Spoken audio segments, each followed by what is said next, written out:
Yes, Maria Muwangadya ali mu kattu. So accusations ezo za bulimba. Naye nina okwemulugunya ku pulezidenti wange omulungi nti aza atulaga nti ekitongole kino takisaamu kitiibwa. Yes, awo wennyini tugenda okuba nga tutandikira olunaku olwaleero. Maria Muwangadya lwaki nkugamba nti nno ali mu kattu? Ali under pressure.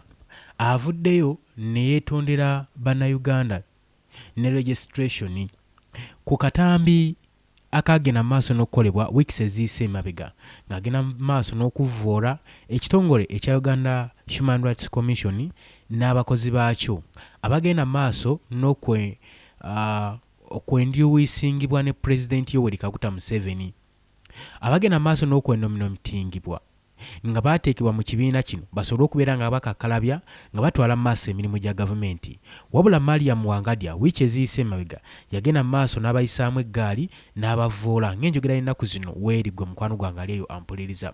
Naye wabula mu kulekulira kwe jjukira olwedde yawandiise resignation letter ng'agenda mu maaso n'okulaga obunyiikaavu n'obutali bumativu engeri ekitongole ekya Uganda Human Rights Commission yekibadde kikwasaganyizibwamu n'engeri yekibadde kivvoolwamu ne gavumenti nga si mumativu.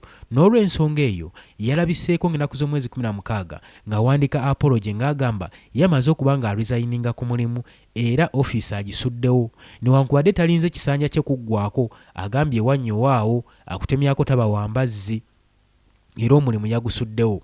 Mu katambi k'entandise nako kengenda okuba nga nkuddizaawo gwe mukwano gwange mpuliriza kalaga nga Maria Muwangadya agenda mu maaso n'okulaga ennyiike ye n'obusungu n'obutali bumativu ne frustration ng'alaga ennaku eri mu kitongole ekyabadde agenda mu maaso n'okutwala nga ye chairperson waakyo. Kati golooza chairperson wabadde akabira waatyo, olowooza kati abali anda ye bali batya? Wabula ayina ensonga ze ziyateekinga across. Naye ng'ensonga zino mu kuzoogera alaga zaali zimulumidde ebbanga eriwerako ddala era ensonga zino zaava mabega nnyo nga zijja kwegamba zimunyigiriza nga ye chairperson nga kikulaga nti nno abadde atudde kuliggwa. Oli ku Yugi Update Civic osinzira obanga otuwuliriza ng'otanatuyungako kirira wansi waliwo ekigambo subscribe kikoneko obeere nga otweyungako. Abali mu diaspora mbatumiddeko nnyo mukuliko obwakedde mbakulisayo muganda lya weekend kansobe nti nno byatambudde bulungi abagende mu masinzizo katubasabire Mukama Katonda asobole okubeera nga abaanukula nammwe abagenda maaso n'okukakkalabya Mukama Katonda abateekemu omukisa musobole okubeera nga bye mutunda mumazaawo buli kimu kye mugobako kibeere nga kikutuka. Nagambye Doli ku Yugi Update CV ntegeeza mu abali Kato Man Dubai Saudi Arabia US UK munamwenna abali mu bibuga byonna byonna okwoterera eggwanga lyonna ng'otuninze Yugi Update CV nkutegeeza nti okolera ddala ekintu eky'amaanyi ennyo. Kakati njagala mbeere nga nkutwala mu bigambo bino bye tuba tusoosoowaza nabyo. Maria Muwangadya biki bimuviiriddeko kubanga yeetonda ng'akola apology eri bannayuganda newankubadde bannansi bonna amaaso bagooleseza katambi kano nga balowooza nti Maria Muwangadya yeetonda olw'akatambi kano byayogera. Nedda, Maria Muwangadya yeetonda olw'ensonga nti n'ayina ebigenda maaso n'okunyigirizibwa mu bulamu bwe byakoze ebitatuukiridde wakati ng'abadde ssentebe w'ekibiina ekya Uganda Human Rights Commission afuulira ali guilty ku mirimu gy'abadde alina otutuukiriza nga ye chairman w'ekitongole kino okulwanira bannayuganda nga tafulifiirinze nga we yeeyamukola.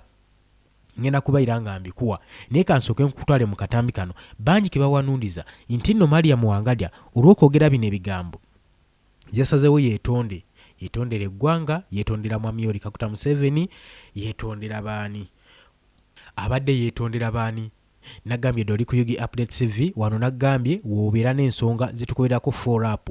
Tukukolerako follow-up ku nsonga zonna ezigenda maaso mu ggwanga osobole okuba nga omanya obuvo n'obuddo mu information obeere ng'omanyi obeere ng'obirondoola. Njagala otuula okkalire nkutandise n'akatambi kano ak'omukyalo ono Maria Muwangadya n'oluvannyuma nja kwongerayo gwe mukwano gwange ali ampuliriza. Oli ku Yugi Update CV nyongera okukujjukiza nti ettaffaali lyokka lyosobola otuteekako kwe kusubscribinga n'okusharinga vidiyo yaffe nesobola okuba nga etambula. Kakati njagala ffenna tukkalire tuli ku kyoto tugenda kasima mpola mpola. So accusations ezo za bulimba. Naye nina okwemulugunya ku pulezidenti wange omulungi nti aza atulaga nti ekitongole kino takisaamu kitiibwa. lwaki ndowooza bwe ntyo bwe ndaba bamemba bazaalonda ku kakiiko kano kino ekifo yakifuulanga ew'okukanyuga abantu abalonzi be bakoowa kaŋŋamba oli munnabyabufuzi weesimbyewo oba kampe ekyokulabirako oba maybe bulambulirowa ogudde mu kalulu okaabye ennyo abalonzi bankamula ndi mwavulu nkupe sikyalina kakulya ndi mulwadde muyi waliwo ekimbe kyemaze nakyo emyaka 3 neetaaga ARVs genda mu kakiiko k'eddembe ly'obuntu pulezidenti nkukubira omulanga akakiiko kano kalina omulimu gw'amaanyi nnyo mu ssemateeka enyingo 4 mu chapter 4 of the constitution is the biggest chapter. It contains the bill of rights. Akakiiko kano ke kalina mandate esinga obugazi eri serious ekwata ku ddembe ly'Abannayuganda naye abantu b'ozoolonda nti lwakuba oyagala kubawonya abamanerenda loan sharks abaagala oba wambako ebyabwe okubatwala mu kooti nti genda ogira otuulako eri sebo taata Natasha nkwegayiridde akakiiko kano tandika okassaamu ku kitiibwa. Tomorrow I will not be here. Era ekisanja kyange kiggwako omwaka ogujja mu September. Naye nsaba pulezidenti bw'oliba olonda ssentebe ne bamemba b'akakiiko kano akakiiko kawe ku kitiibwa naye n'ojja okanyuga wano abantu abatalina credibility obasuubira kukola ki? Era bino byennyini bye tulaba bino just kulwanyisa bakama baabo tebalina mugaso gwe baali bongedde ku mirimu gy'akakiiko kano. Omulimu ogwabwe kutuuza meetings obufofofo kutambula mumwe abamawulire ngenzeeko mu ofiisi ya minisita wa justice ani ajja okuntwalako ewa maama Janet Museveni ntuuse ntya ewa CDF bakwate omuntu ono wuuyo kantukeko ewa Genosale wangadi ono bamukwata ddi atwalibwe mu kooti. Bw'obanga ebisaanyizo byokka gwe pulezidenti by'otunuulira okulonda ba commissioner ku kakiiko k'eddembe ly'obuntu kubawonya bwavu kubasobozesa kufuna ARVs ez'omulembe eziriko bwe kibanga kyekyo ekisaanyizo kyokka kyogoberera bino byennyini ebigenda mu maaso tebikwewunyisa naye nandisabye akakiiko akaliddako be very careful ezo za bulimba naye nina okwemulugunya. Ebigambo ebyo mubiwulidde bulungi nnyo saagala kubanga mbiddamu ng'omukwano gwange ali eyampuliriza bibadde mu lulimi Luganda abyogedde ategeera bulungi yabyogera ebigambo ebyo ng'ali soba ng'ategeera bulungi. Ebigambo ebyo byalabikanga ebigenda maaso n'okulumbagana mukama we oba gavumenti ya Mwami Yoweri Kaguta Museveni bonna abali mu buvunaanyizibwa obw'okulonda aba members abalina okutuula mu kakiiko oba mu commission eya Uganda Human Rights Commission. Era Maria Muwangadya yalaga nga yeemulugunya kati mu bo be yamentioninga mwe mwali abalwadde abasiriimu abaaki kakati media ekulaga nti ono agenda maaso n'okuapologizing eri bannayuganda abalina obukosefukosefu abalwadde saako n'ekitongole ekya Uganda Health Uganda Health aba Minister of Health akulaga nti agenda maaso n'okubeetondera ku bigambo byagenda maaso n'okwogera. Ne kino kinjagala otegeera okuva ne lwaleero njagala ove mu kuwuddusibwa kw'olimu okwetondwa kwe kulabikanga okugendera katambi ako right abasingira ndaba mukivuga mukitwala eyo ne kati ffe wano nga ku UG Update TV abalabira ebuziba Maria Muwangadya teyeetonda olw'okuba nti nno woofiisi yajajamibwa nga ye wakinokanya nedda wabula yeetonda ayina ennyiike ku mutima ayina ebiwundu ku mutima ayina ebisago ku mutima alaba nga fulfillment gye yali alina okufulfiringa ng'akyali mu buyinza nga kyeyamaani w'ekitongole kino talina kyakozeewo, talina kyatuukiriza. bye yasayininga ng'alagaana asayinimenti ey'okuprotectinga bannayuganda ng'akuuma eddembe lyabwe ng'alwanirira ne justice nga ye akulira ekitongole ekya Uganda Human Rights Commission. Alabira ddala ng'ensi yagiriddemu olukwe mu mutima bye byatayinza kugamba. We yali asayininga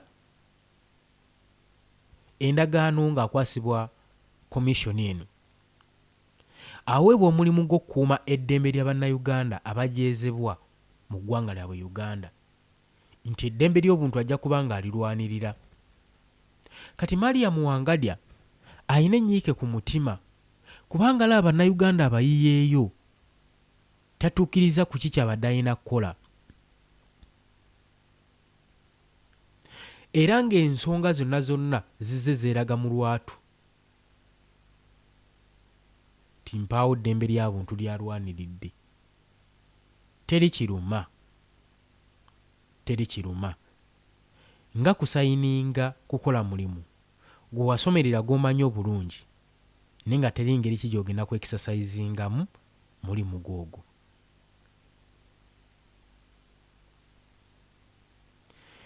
Teri kirumanga ng'oli awo nga wasoma obwalooya ng'opulakitisinga mateeka, wabula ng'ogapulakitisingira gavumenti, naye amateeka ago n'ogataputa bubi, abataagasoma ne bagataputira bulala, ne bakusiigira ekifaananyi, ne basiigira eggwanga ekifaananyi nti yeyo engeri gy'otaputamu amateeka. Gavumenti ekikola nnyo naddala ku bayivu. Kino kiringa wolaba mu biseera ebyali bya COVID-19 we yalumbira eggwanga erya Italy. Italy yalina abasawo abakugu ennyo era ng'omulimu gwabwe baakuguka mu kutaasa muntu na kuzza muntu engulu, kutaakiriza bulamu bw'abantu. Naye abasawo baalabikwako nga bakaaba amaziga, nga bamubetta n'okwetta, si lwakuba nti no baali bakwatiddwa COVID, wabula nga balaba enkizi bagiyina, baasoma, buli kimu baakisoma, naye nga ku mulundi guno gwokka tebalina ngeri ki gye bataasa mu bulamu bw'abantu. Kati nga bamu beekuba mu mutima bagamba, ddala bwe mba nga nasomerera kutaasa bulamu bw'abantu nga bunnemye okutaasa nga bonna batutumuka bafa, kati mba nkyayina mugaso ki ku nsi? Ekyo kiri mu Bazungu era bangi wabalaba nga beewaayo betta. Kati Mariam Wangadya olw'okuba nti tasobola kweteekamu muguwa kulengejja, ekintu ekyamwanguyidde ekyabadde ekyangu kwe kuwandiika resignation letter yeegobe mu kitongole, kubanga alaba buli kimu kye yali asobola okukolera bannayuganda abafudde, abakoze ekye batasobola kuddizikawo yali akiyina. Jjukiramu ebiseera bya Muhammad Sseggirinya nga civilian naye ng'ali mu kukozesebwa mu military court, ng'asibiddwako emisango egitalina na bujulizi ezaamufiirako okuba ng'afa. Mu kkomera mwe yalaajanira nga yeetaaga medical treatment, omukyalo ono chairperson yaliwo ng'amoga ng'atemya bukofu, wabula tewali kye yakola. Kati oyinza otya okuŋŋamba nti newe tebigenda kululumirirako? Robert Kyagulanyi Ssentamu, omukulembeze w'ekibiina kya National Platform tujjukire bulungi, mu mwaka ogwa 2021 ng'amaze okuba ng'afuukira gavumenti akayinja mu ngatto, yayolesa eryanyi eritagambika. Njagala tujjukire bulungi zino zonna facts ezigezaako okusapootinga kindi mu bagamba.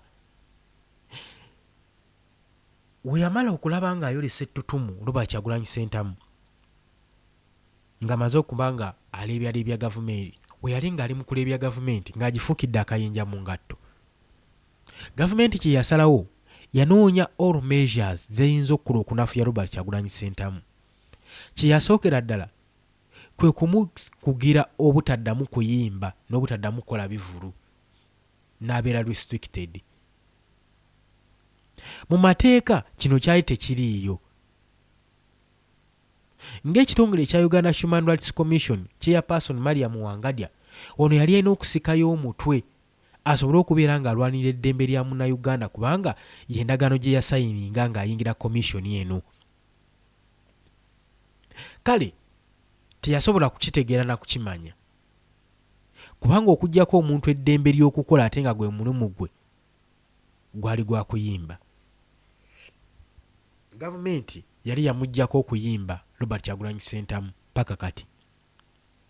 Robert Kyagulanyi Ssentamu kye yakola n'agaana nedda kino kimenya mateeka nga nze omuntu eyo my professional nyina okubeera nga njakitivatinga ate nga njakitinga so ne yeekubira enduulu eri mu kitongole ekya Uganda Human Rights Commission. Maria Muwangadya empapula n'azirisiivinga n'aziteeka ku mmeeza. Naye kyatumala nve ku mutwe empapula zino yaziteekayo mu mwaka gwa 2021 naye tugenda okuweza omwaka ogwa 2024 nga Robert Kyagulanyi Ssentamu ajjayo empapula zino ng'agamba oluvannyuma lw'emyaka egiyiseewo bukyanga nteeka empapula zino ku mmeeza Maria Muwangadya tazisaba okulangira tazisomangamu. N'agamba era n'olwekyo abawagizi bange nsazeewo omusango guno nguggyeyo ku kitongole ekya Uganda Human Rights Commission nga maze otegeera nti teri mulamwa teri ansa. Maria Muwangadya bino byonna yali abiraba era erina kyasobola okukolawo teyalwanirira. Wewano wokka wali wasobola omuwa credit nti eddembe ly'obuntu alirwanirira teyafaayo. Bino byonna ngezaako kuwa facts na relevant example ku ki kitugenda mu maaso n'okwogerako nti okwetonda kwa Maria Muwangadya wadde yavuddeyo ne yeetondera bannansi tekwavudde ku bbaluwa gye yawandiika oba ku tekyava ku bubaka bwe yasindikira Mwami Yoweri Kaguta Museveni. Nedda kino kiri personal agezaako looking for sympathy bannayuganda basobole okumusonyiwa bamuddiremu nga Mutiisa we yaddira mba obugulu obutono nti mutima awulira ennyiike nti ali asobola obikola byonna n'okutaasa bannayuganda naye teyasobola bikola. Nga woolaba Nnaalongo Anita Amongi former speaker parliament nga naye saa zino waagenda maaso n'okwejjusa aliguratinga ku bibonerezo bye yateeka ku bannayuganda ku mateeka ge yabagira ge yayisizza bannayuganda bagende mu maaso n'okutobana eggwanga nago naye ng'amanya ali mu system taligivaamu. Agamba kale wano nayina chance ey'okutaakiriza eggwanga lyange teyasobola kukikola. Bonna teri atejjusa nsonga ezo. Wabula kino kankigambe ngenda kugamba obugambo bubiri bwokka buwanvu naye busaba okulule nti bano bonna obutatuukiriza mirimu gyabwe gye baali balina otutuukiriza. Wenjogera ku Maria Muwangadya chairperson w'ekitongole ekya Uganda Human Rights Commission nenjogera ne ku Nnaalongo Anita Amongi ebaddeko speaker wa parliament. Bano bonna obutatuukiriza bye balina tutuukiriza baali bawulira ensonyi eri mukama waabwe gwe baweereza nti batya buti bagamba nti ekitongole bino byonna bye baddemu tebabadde independent babadde balina gwe bakolera ng'era gwe bakolera alina personal gains ne personal interests era nga bakuuma gains nga bulijjo. So baawulira ensonyi obutasobola kutuukiriza mirimu gya mukama waabwe ne basalawo batuukirize emirimu gya personally okusinga okuweereza eggwanga. Si lwakuba nti baali tebasobola kulwanirira gwe munnansi, si lwakuba nti Anita Amongi yali tasobola kubeera nga wakanya amateeka ago n'atagayisa mu parliament, wabula olw'okuba nti n'ensonyi eri mukama waabwe banaaziddawa okwebuzaabuza banaakukomyawa ne basalawo bakole decision making okusanyusa mukama waabwe than osanyusa eggwanga. Kati bibino ebigawo byengenda okugamba gwe munnamateeka yenna ali eyo, gwe munnabyabufuzi yenna ali eyo, gwe cabinet minister, mwe abakulembeze buno obubaka bwammwe era bubatuukeko. Njagala mumpulirize ngenda kwogera obugambo bubiri bwokka butono nti bye mugenda mu maaso n'okusalawo decision making zammwe ze mukola temufunanga nsonyi kukolera ggwanga kulituusaako saaviisi gye beetaaga. Osanga ekyo ky'ogenda okukola kye kigenda onnunula eggwanga mu kaseera awo nga gwalina decision making. Lwaki nkugamba ntofunanga nsonyi? Nti ensonyi zibeerawo mu lutemya lwa liiso. Ako kawulire, oba weetaaga kukwata na peeni gikwate okawandiike nti ensonyi eziyinza okukuleetera obuzibu zibeerawo mu lutemya lwa liiso. Kyokka ate okwejjusa kubeerawo lubeerera, tekulivaawo. Ensonyi zibeerawo mu lutemya lwa liiso ezigenda okukuleetera okuregulating ebbanga lye ery'obulamu bwo bwonna nga wejjusa. Kyokka okwejjusa kubeerawo lubeerera, tekulivaawo. Kyokka mu lutemi olwa liiso ensonyi ezaakulemesa otuukiriza kye walina okukola ekisevinga eggwanga tewakikola. Wabula saawa zino kati muli mu kuregulatinga, muli mu kwejjusa.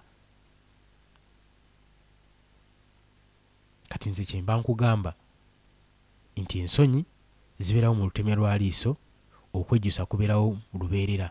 Kati bano abakyala bagenda kwejjusa obulamu bwabwe bwonna bwonna.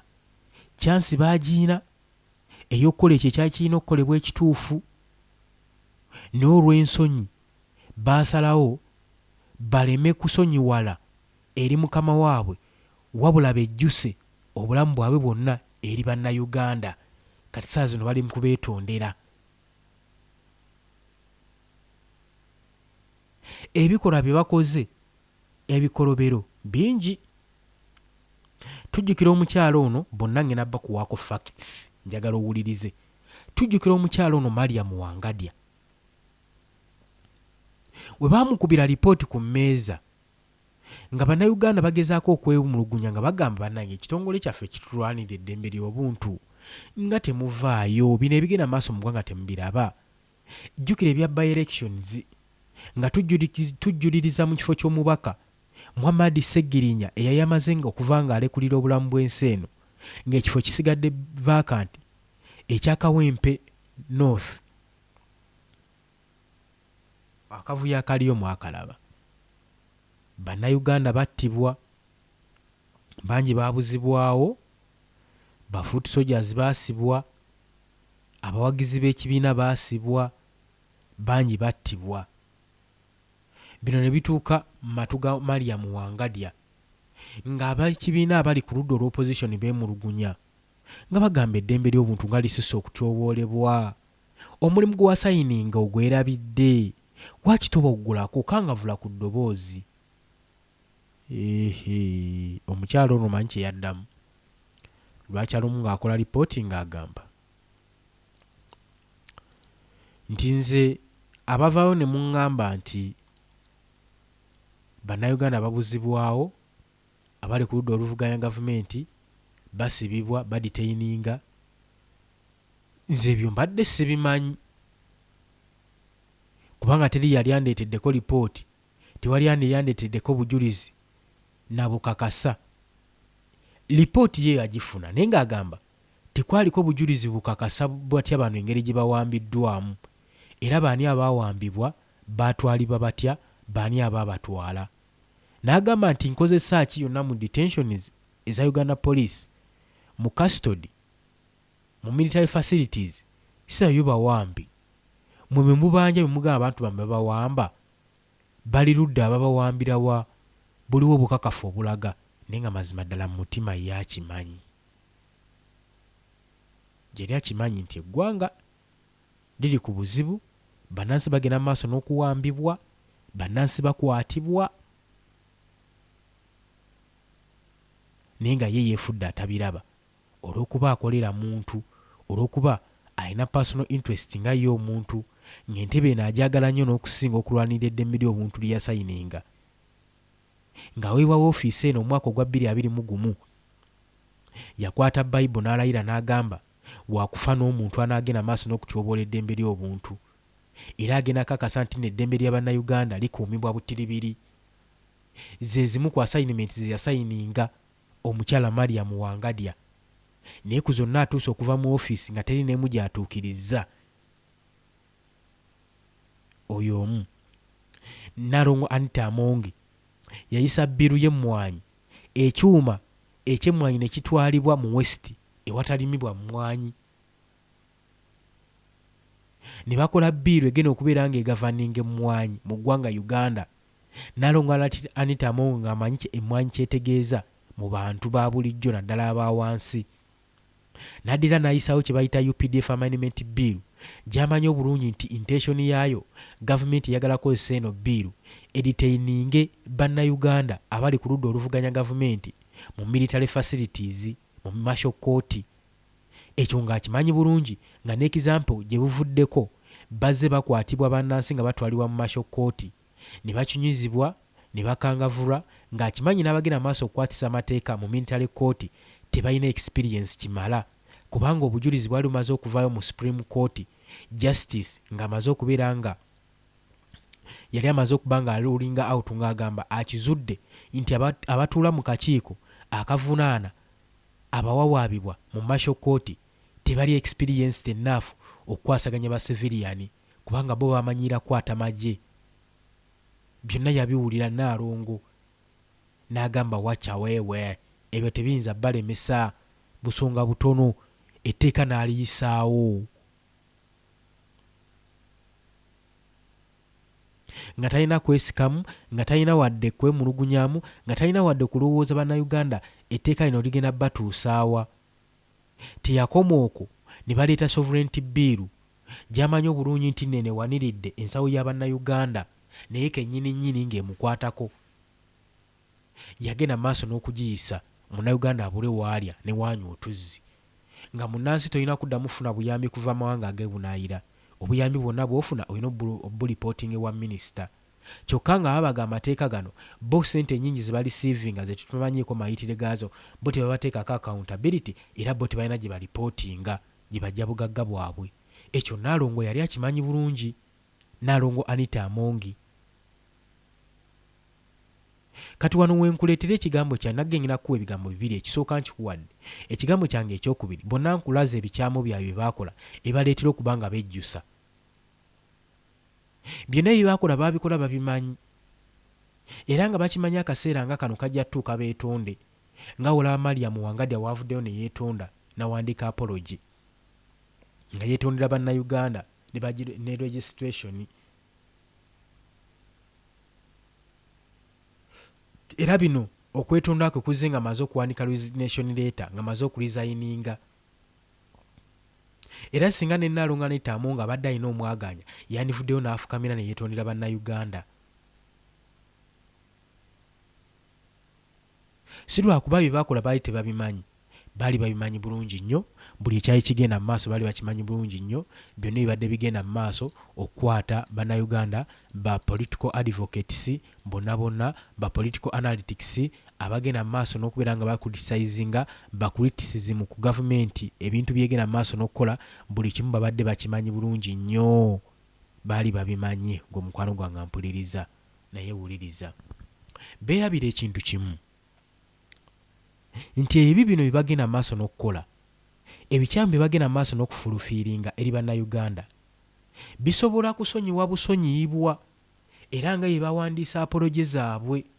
Nkikuddiramu nagambye funa peeni n'olupapula nti bino ebibi bagenda mu maaso n'okukola bisobola kusonyiibwa busonyiibwa oba bye baakola mu kumanya nga bamanyi bajja kwetonda.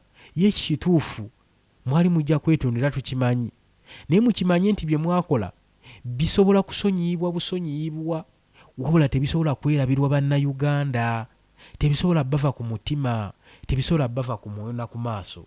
Wabula okusonyiibwa byo bisobola okusonyiibwa naye ebikolwa ebyo tebisobola kwerabirwa era luliba olwo birisowokayo.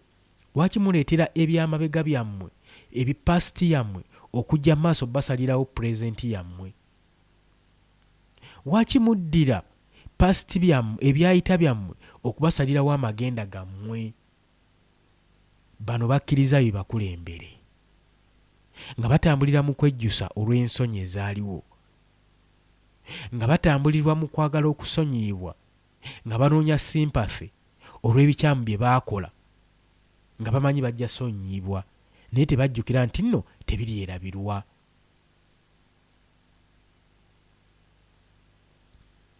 Obadde oli ku Yugi Update CV nyongera okujjukiza kw'osinza obba ng'otuwuliriza.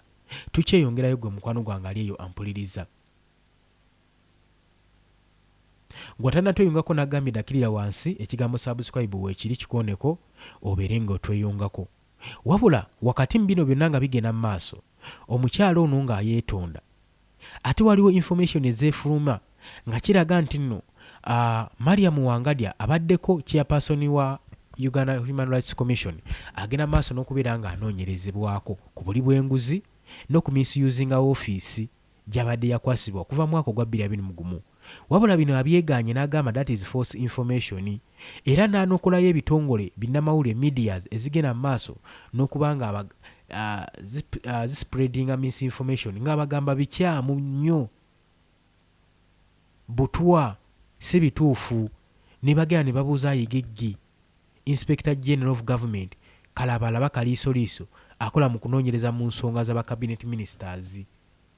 Agamba talina kikyamu na kimu abadde ajja akolebwako accountability ebbanga lyonna lyabadde mu ofiisi ye.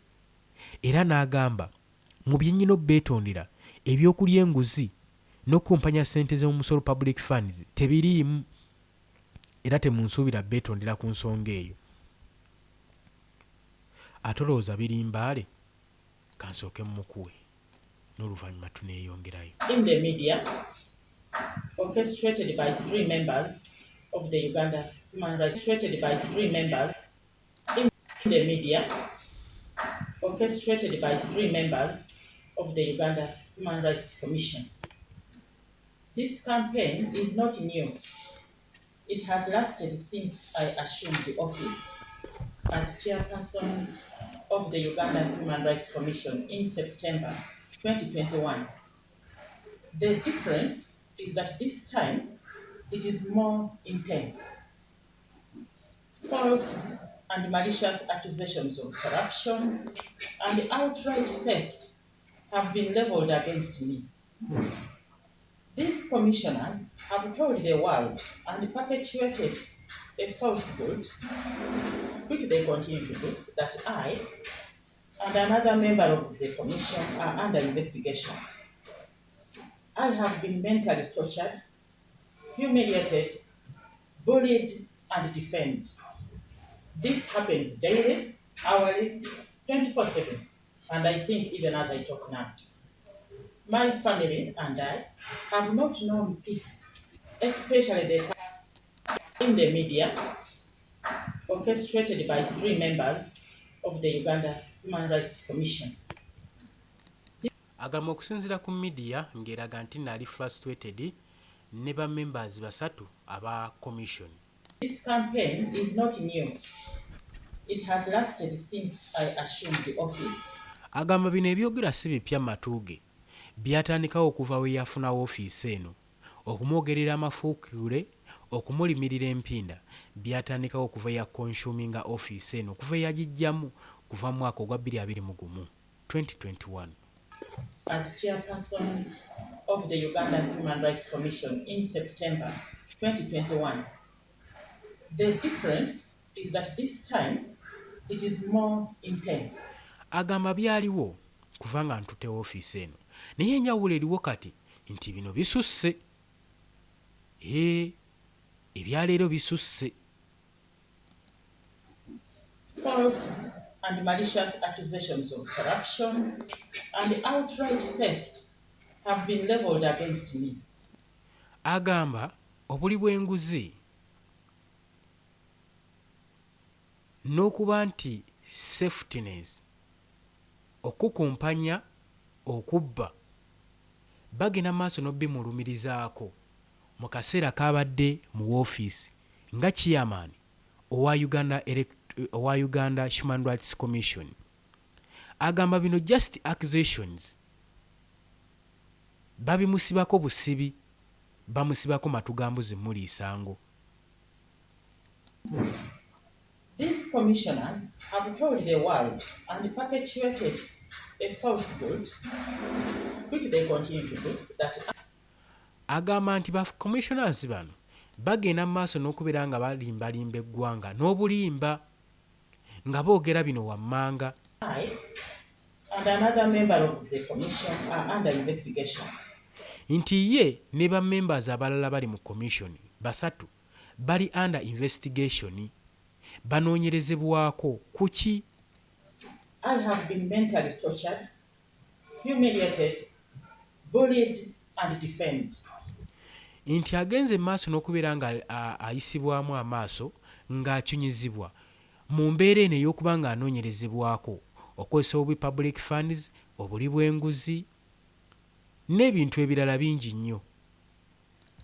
This happens daily, hourly, 24/7, and I think even as I talk now.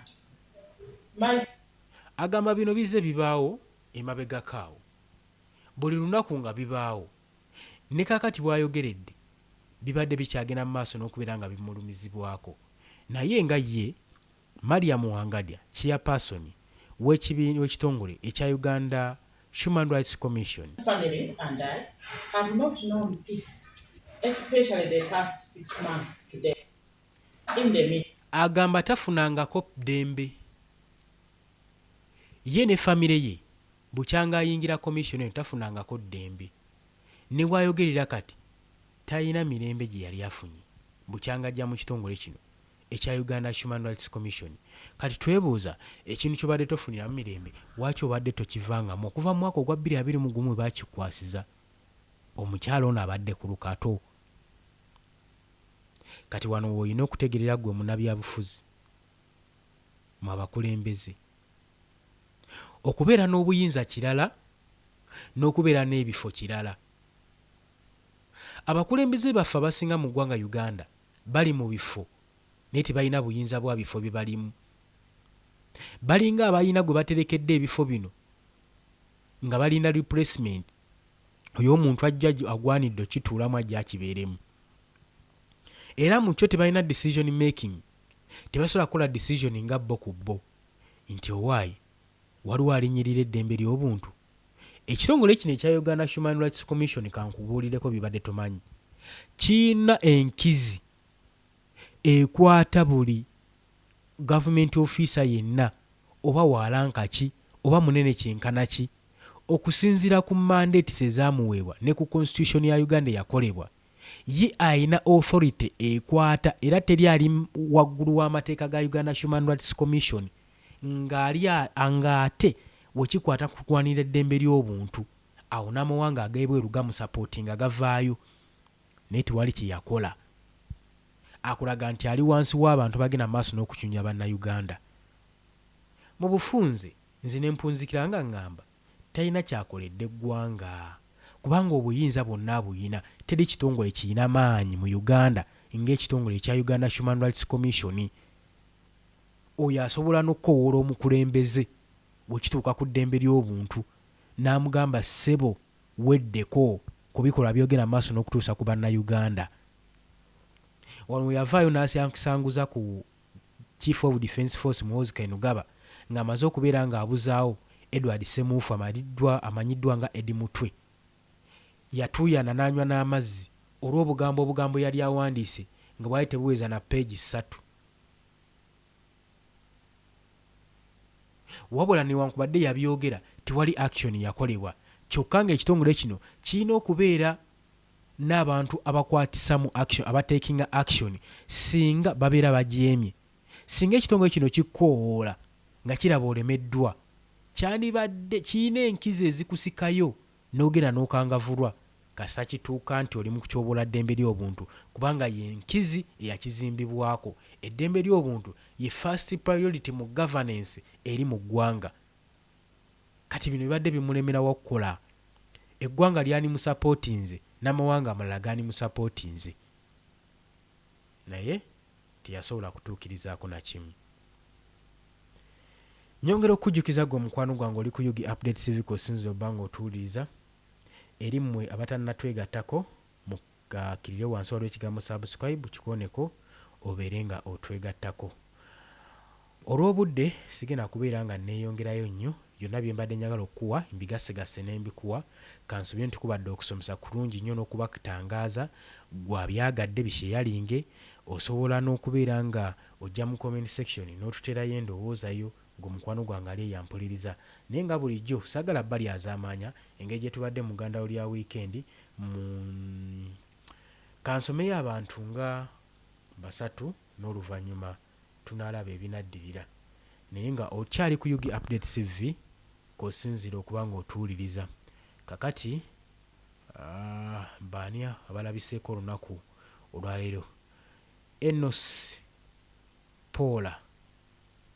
Enos Mpola weebale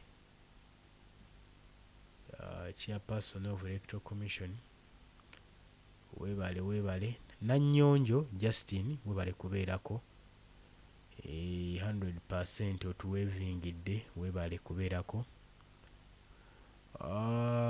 Kutis Kaggwa weebale naye kubeerako